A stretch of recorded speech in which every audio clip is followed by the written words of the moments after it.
বাংলাদেশের রাষ্ট্রপতি নির্বাচন হবে, এডিটর সাহেব ব্যান্ড পার্টি বাজান। পত্রিকায় নিউজ আসছে মির্জা ফখরুল কনফার্ম হয়ে গেছে। কে কইছে? একাধিক স্ট্যান্ডিং কমিটির মেম্বার কনফার্ম করেছে। সেটাও নাকি তারেক রহমান কনফার্ম করেছে, নিউজে করছে। বিএনপি আনুষ্ঠানিক বিবৃতি দিছে, দেয় নাই। তারেক রহমানের উপরে তো স্ট্যান্ডিং কমিটি দায়িত্ব দিছে, 12 তারিখ আনুষ্ঠানিক ঘোষণা দিবে, এটা বিএনপি বলছে। আগে ঘোষণা আসুক, তারপরে প্রচার করেন। বিবিসি নিউজ করেছে কে হচ্ছে রাষ্ট্রপতি এটা শুধু প্রধানমন্ত্রী জানে, আর বাংলা মিডিয়া জেনে গেছে। বাংলা মিডিয়াগুলো মুখে আছে মির্জা ফখরুলের প্রেসিডেন্ট বানানোর জন্য।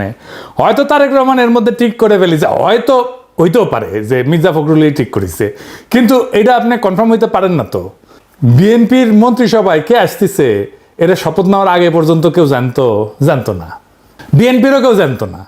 আর প্রেসিডেন্টের নাম জানিয়ে ফেললো, বাপরে তালে বড় এসে গেছে। অবাক লাগতেছে না? সংবাদ মাধ্যমগুলোর এই অতিরিক্ত উৎসাহ আরো বেশি সন্দেহের জন্ম দেয়। বিএনপি নমিনেশন পেপার কিনছে 2টা, মানে 2 জন ক্যান্ডিডেট আছে তাদের। আমি একটা এপিসোড করেছিলাম, সেখানে দেখাইছিলাম যে দলের মধ্যে থেকে রাষ্ট্রপতি নির্বাচন না করে দলের বাইরে থেকে যদি বিএনপি সরকার রাষ্ট্রপতি নির্বাচন করতে চায়, তাহলে প্রফেসর ইউনূস একটা ভালো ক্যান্ডিডেট হইতে পারে। বিএনপির দলের মধ্যে কয়েকজন ক্যান্ডিডেট আছে, ভালো ক্যান্ডিডেট আছে, সকলেই ভালো। মির্জা ফখরুল আছে, মেজর হাফিজ আছে, নজরুল ইসলাম খান আছে। দলের মধ্যে থেকে বাঁচলে এর মধ্যেই হয়তো একজনকে বাঁচবে বিএনপি, এটা আমার বিশ্বাস।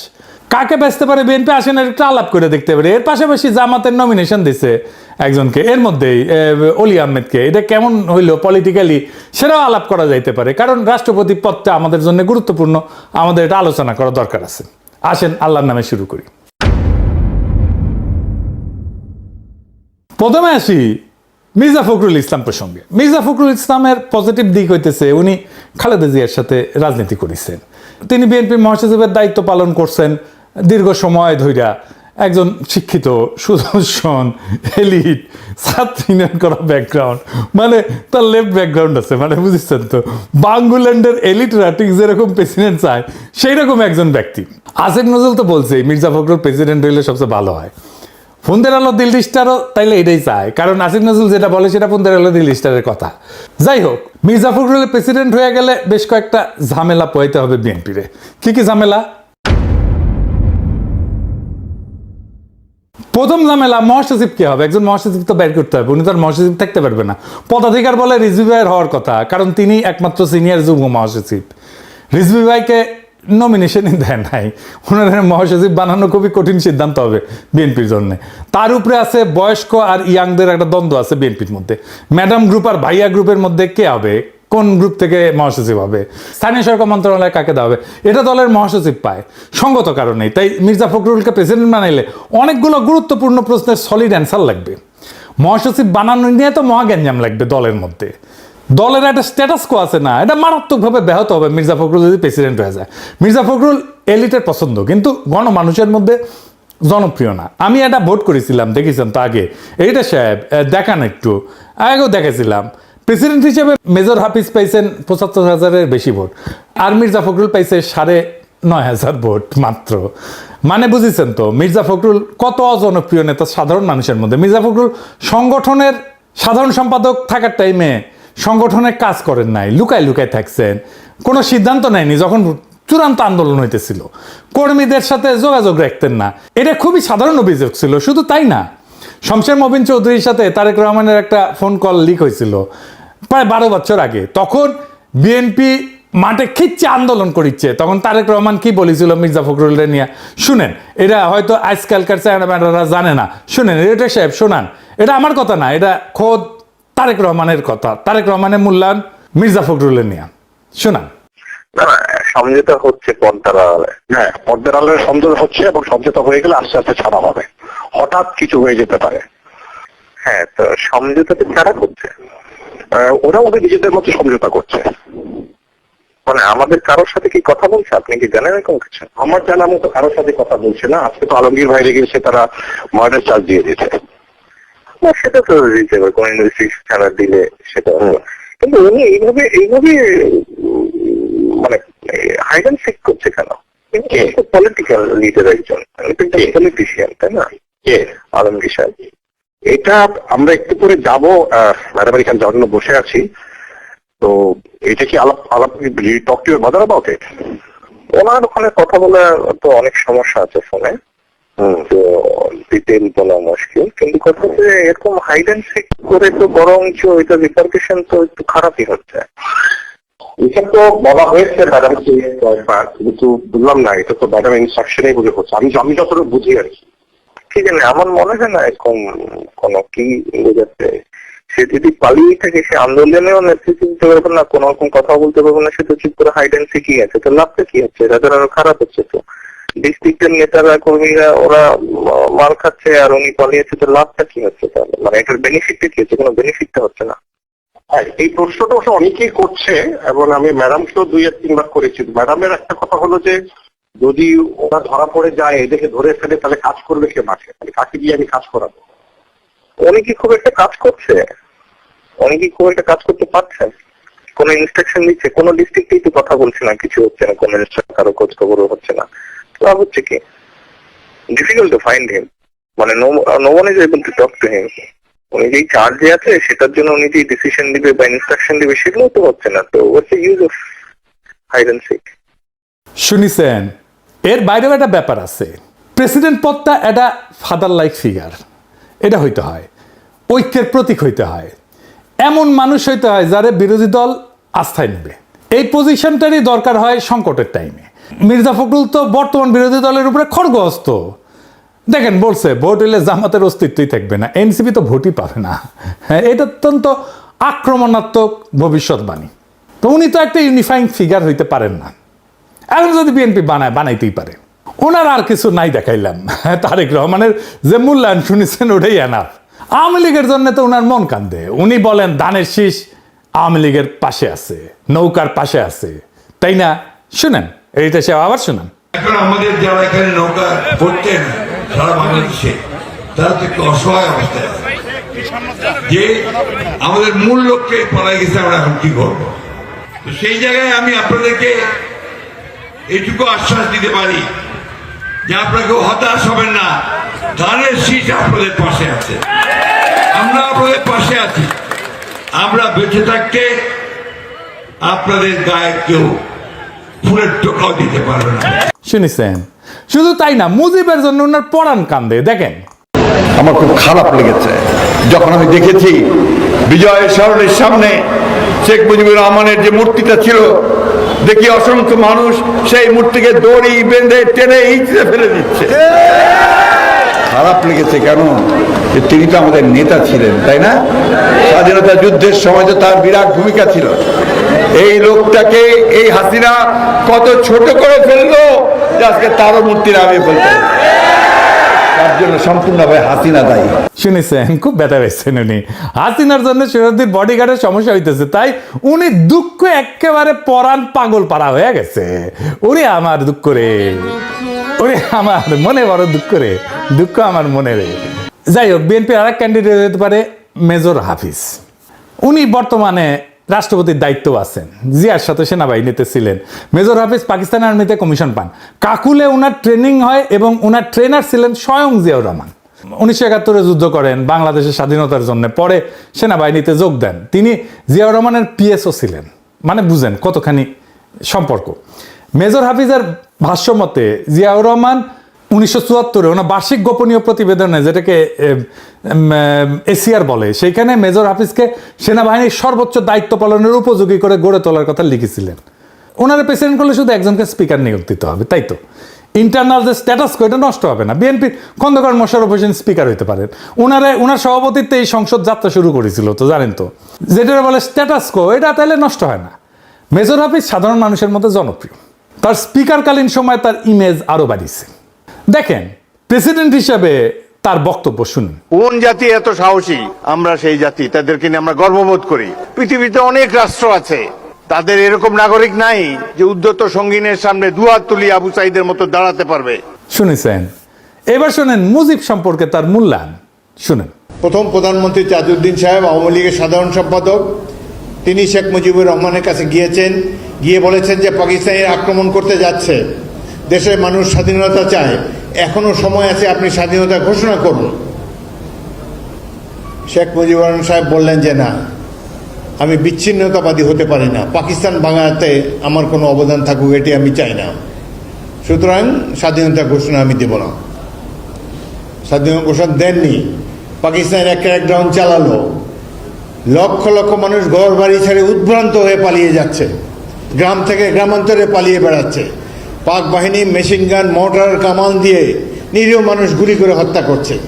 এই সময় যে কোনো জাতি অবদমিত হয়ে যেত, চুপচাপ হয়ে আত্মসমর্পণ করত।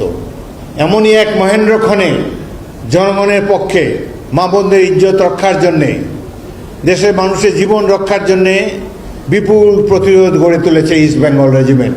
এই সময় স্বাধীনতার ঘোষণা দিয়েছেন মেজর জিয়াউর রহমান।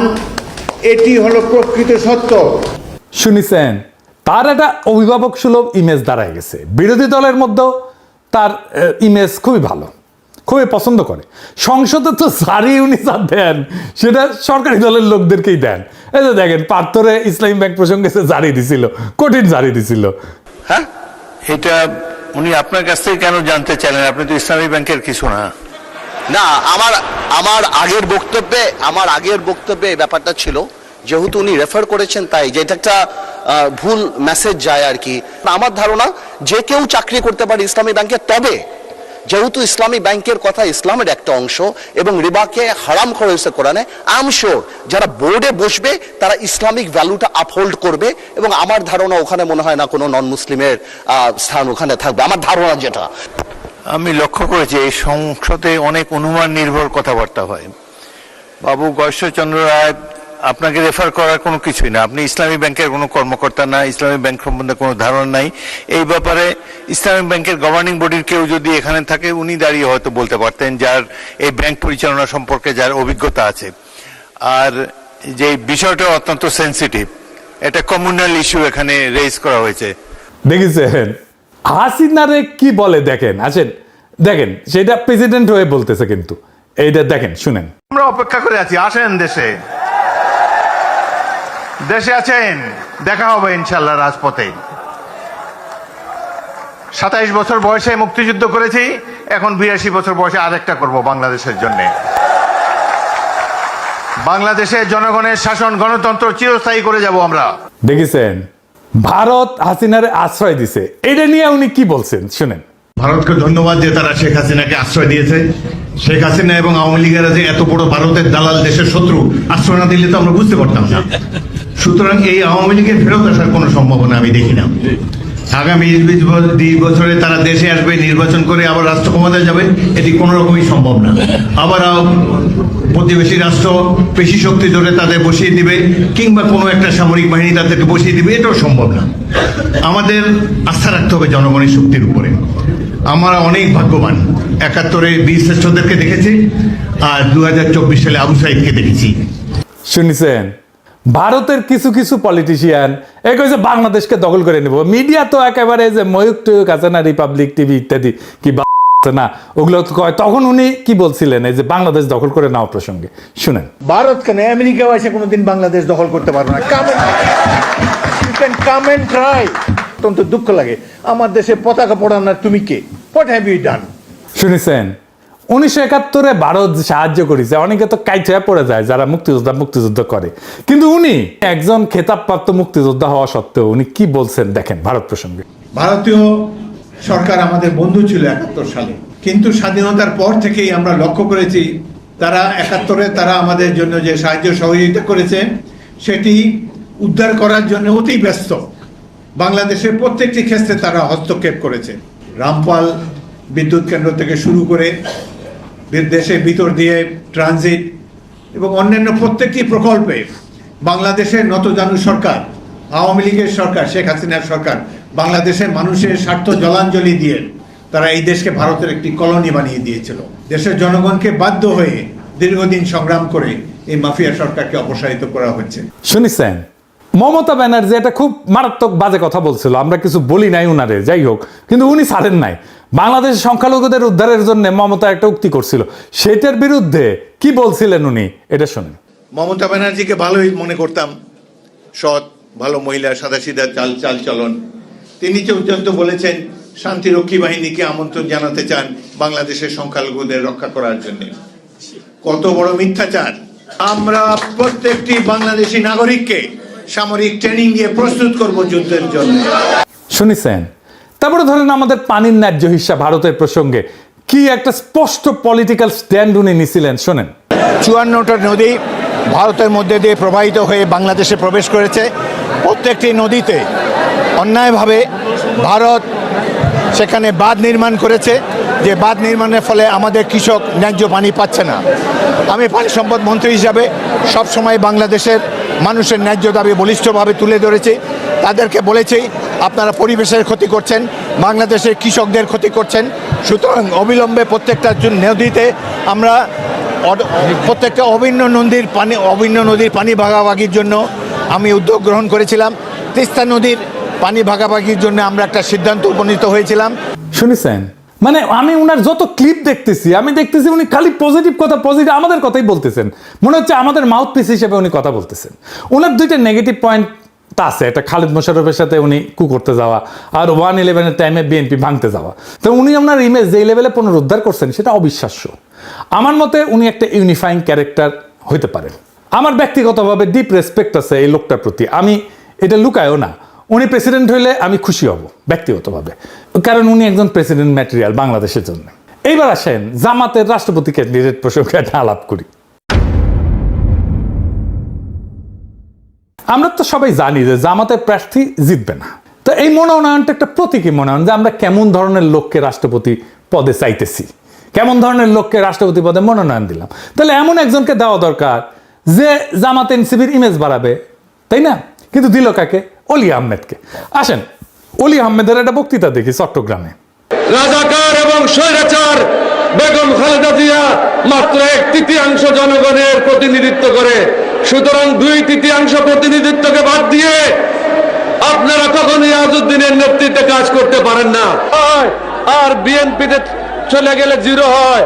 আরে বেগম জিয়া দেখে যাও চট্টগ্রামের মানুষ আজকে দেখেছেন? এটা 1/11-এর সময় বক্তৃতা। 2006 সালে খালেদা জিয়া তারেক রহমানকে উদ্দেশ্য করে বলছিলেন, মা ভালো হইলে ছেলে খারাপ হয় কিভাবে, দুইটাই বদমাইশ। চিন্তা করেছেন?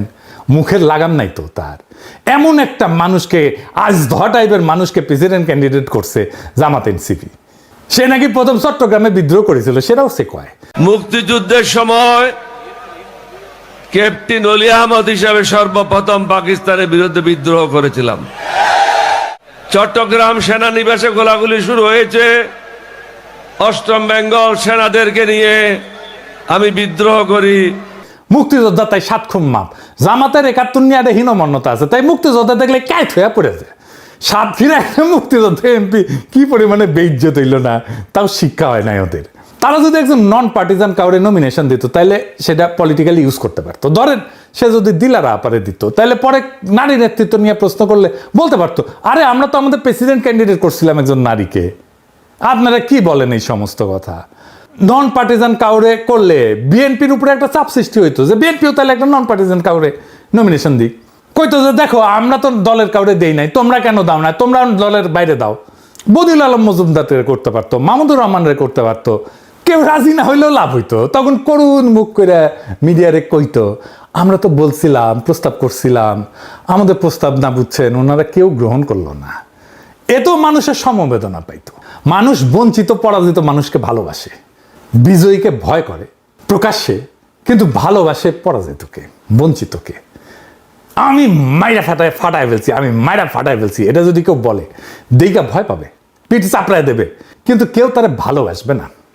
আর দেখেন আমাদেরকে মারছে, আমার কিন্তু কোনো দোষ নাই, আমি কিচ্ছু করি নাই, এই কথা যে বলবে তার প্রতি মানুষের সিম্প্যাথি আসবে, সমবেদনা আসবে। এটাই হিউম্যান নেচার, এটাই মানুষের চরিত্র, ক্যারেক্টার। এই জন্যই ট্র্যাজিক নায়কেরা মানুষের এত প্রিয় হয়, কারণ সে তো নিজে পদে পদে পরাজিত হয়। দুনিয়ার বেশিরভাগ মানুষের জীবন তো পরাজিতর জীবন, বিজয়ীর জীবন না। তাহলে কি পাইলো এই নমিনেশনে জামাত এনসিপি? আজকে একজন ফোন দিছে, ফোন দিয়ে কইতেছে যে আমি নাম বলি না কারণ আপনারা সবাই তারা চেনেন, কইতেছে আপনি তো পোলাপানদের নষ্ট করছেন। আমি কইলাম কেমনে নষ্ট করছি? কয় যে হাসনাত আবদুল্লাহরে কইছেন জোহরাম মামদানি। আমি কইলাম তো তাই তো বলবো, তরুণদের উৎসাহ দেয় তো বুড়াদের কাজ। একজন তরুণ যদি কাজ করে আনে যেটা একেবারে ট্র্যাশ, কিছুই হয় নাই, বালচাল হয়েছে, তো আমি কি বলবো যে কি বালটা করে আনছো? তা তো বলবো না, বলবো ভালোই করছো, অনেক পরিশ্রম করছো, আসো আমরা দেখি একসাথে কিভাবে এটাকে ইমপ্রুভ করা যায়, তাই তো? এটা তো আমাদের কাজ। আমি সেই ভূমিকায় পালন করি, নানাভাবে উপদেশ দেই, পরামর্শ দেই, চেষ্টা করছি, আমি উৎসাহ দিছি, সমর্থন দিছি। তারা নেয় নাই সেটা তাদের ব্যাপার, এখন এর দায় তো আমার না। যাই হোক, আর একদিন পরে আমাদের সমস্ত অপেক্ষার অবসান হবে, দেখা যাক কাকে আমরা রাষ্ট্রপতি হিসেবে পাই। আমাদের পরবর্তী নির্বাচন তত্ত্বাবধায়ক সরকারের অধীনে হবে এবং রাষ্ট্রপতির একটা ক্রুশিয়াল ভূমিকা থাকবে, এটা আসতেছে, সেজন্য এই পদটা আমাদের জন্য গুরুত্বপূর্ণ। তাই এই পদে কে আসবে সেটা আমাদের জন্য জানা জরুরি, আলাপ করা জরুরি, সব দিক বুঝে দেখা জরুরি। ইনকিলাব জিন্দাবাদ, আজাদি জিন্দাবাদ।